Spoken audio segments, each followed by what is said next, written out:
All right, everyone, we now have good energy news, which is that for the first time since records have been kept many, many years ago, I think 70 some odd years, in September, the United States became an oil exporter. That is, more oil was produced and exported than taken in. Of course, the U.S. refines a lot of oil from other countries as well. This is great. Energy independence has really been one of our major problems, especially with regards to Middle Eastern foreign policy now for some decades, actually.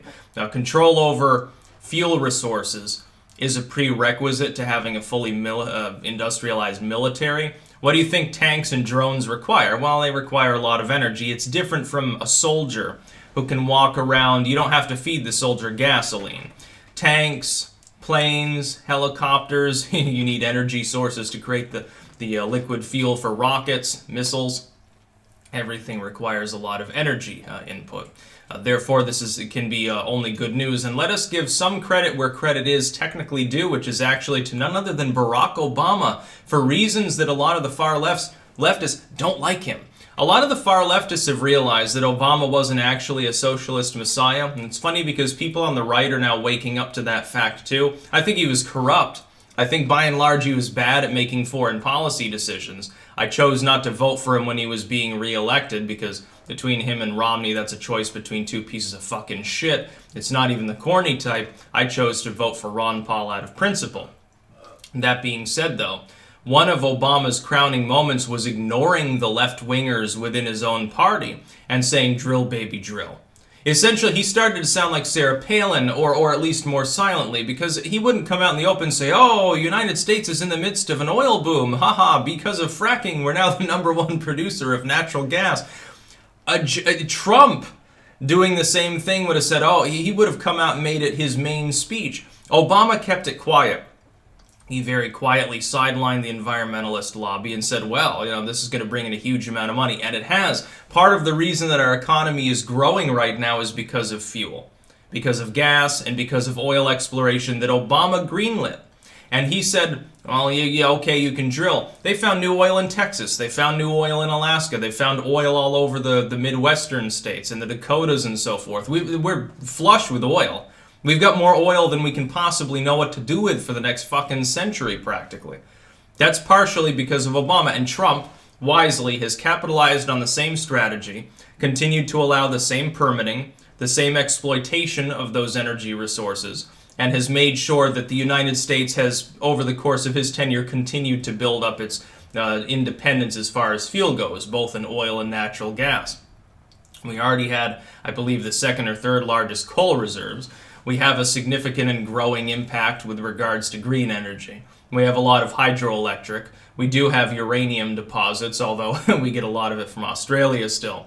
Energy-wise, though, as far as fossil fuel goes, we're pretty much #1 at this point. We're #1 in gas, and I believe we're now the major oil producer. If I remember correctly, we overtook Saudi Arabia, or nearly so, some time ago. We have a lot of refining capabilities that a lot of countries don't have. We ship it in, we refine it, some of it gets redispersed. It's kind of an inefficient solution to the problem, but it allows us to grift a little bit of money off the top. The U.S. is riding high on such things. It's funny that the best thing that Obama did, with regards to lasting impact on the United States, required him to ignore the left, ignore the Bernie Sanders, ignore the, well, it's a fake platform, but ignore the Elizabeth Warren public platform.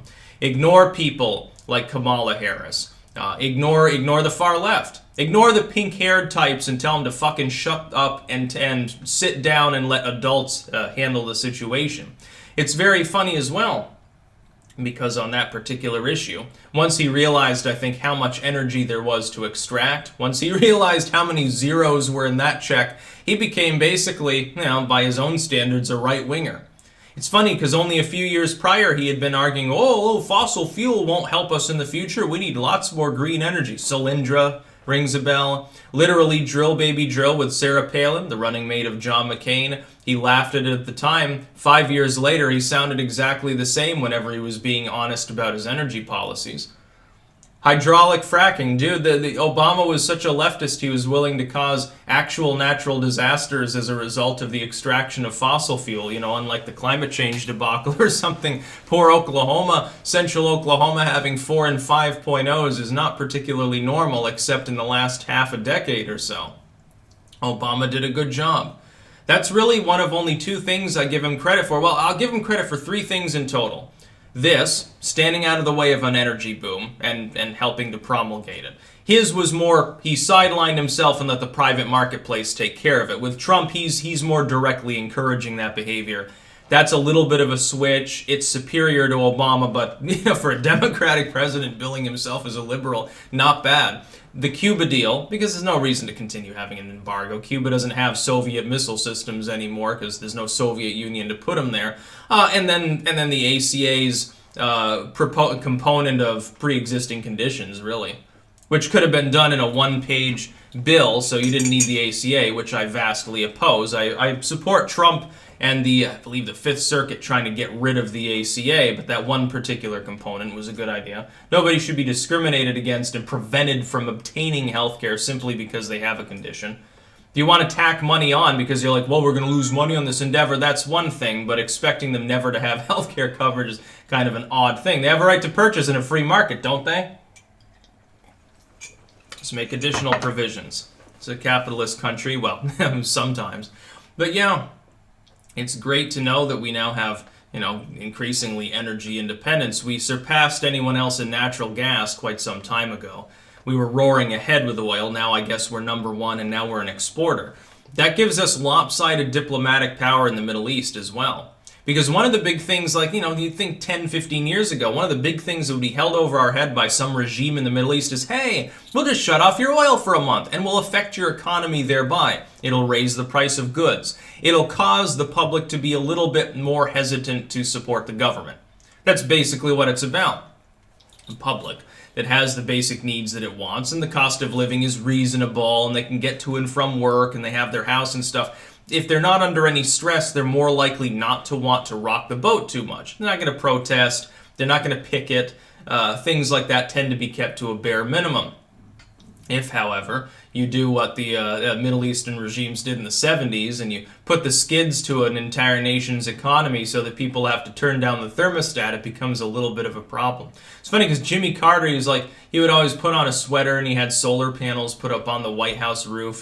The old solar panels, by the way, the big clunky ones that were like 2% efficient, is really funny because he thought he was helping the world at the time. Those older panels, by the way, the mythology about solar panels requiring more energy to produce than they actually produce was true back then. It's not anymore, but now their efficiency in some cases is in the double digits, well into it. It's considerably better. I do, by the way, I'll put this in as an aside. The cat's, by the way, whining right now, wants pettings, and has to make way for a video. By the way, I do support green energy, but insofar as the world needs fossil fuel right now in order to continue advancing green energy technology at least, yeah, go ahead, drill the oil. I don't see any problem with it. It's not causing any real problems. Oh my God, there's 0.01% more CO2 in the atmosphere than there was 10 years ago. Wow, I'm suffocating, dude. I can't breathe. So magically the oxygen went away because there's a little bit more carbon dioxide. No, the fucking trees like it. Don't worry about it too much. Nature will take care of us if we destroy ourselves as a species. Who fucking cares? We're not going to be there to witness it. We'll be all gone. Nature will go on. The trees will still be there. There'll be bears and squirrels and all these things, fish and eagles. There just won't be humans. Well, the Crimea River. That's about all. Peace out.